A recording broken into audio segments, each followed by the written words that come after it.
Alors, c'est la canicule. Qui aurait pu prédire?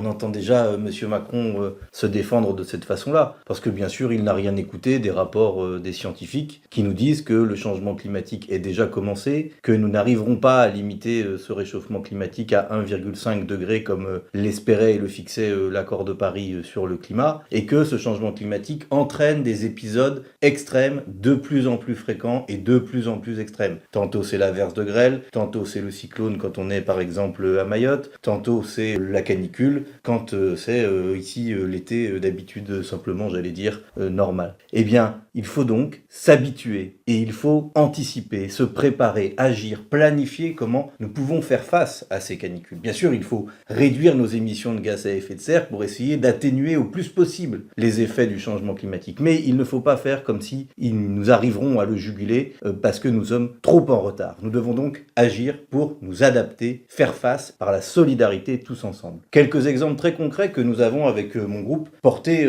dans cette période de canicule. Par exemple, vous avez des écoles qui ferment parce qu'elles ne sont pas en capacité d'accueillir les enfants dans de bonnes conditions. Donc il faut évidemment les équiper de climatisation comme les EHPAD et les hôpitaux. Mais lorsque ce n'est pas possible, lorsque ce n'est pas fait, en attendant, il faut que les parents qui voient leurs enfants privés d'école parce que l'école est fermée et qu'on leur demande de venir les récupérer, il faut qu'ils puissent disposer d'un congé rémunéré. Sinon, ça ne peut pas fonctionner. De la même façon, il faudrait encadrer le prix de l'eau potable, parce que sinon vous avez toutes sortes de marchands qui vont faire des bénéfices indus comme ils le faisaient sur le gel hydroalcoolique. Vous avez également la nécessité de prendre des mesures pour protéger les travailleurs, et quand il y a des chaleurs extrêmes, qu'ils soient obligés d'arrêter les chantiers, et pas seulement si le patron le décide ou veut bien le concéder. De la même façon, vous avez besoin d'activer la loi de réquisition des logements vacants, comme en période de grand froid, parce que lorsqu'il y a la canicule et que vous êtes une personne sans domicile fixe dans la rue, vous êtes particulièrement exposé à la canicule et vous avez besoin de pouvoir trouver du frais, du repos et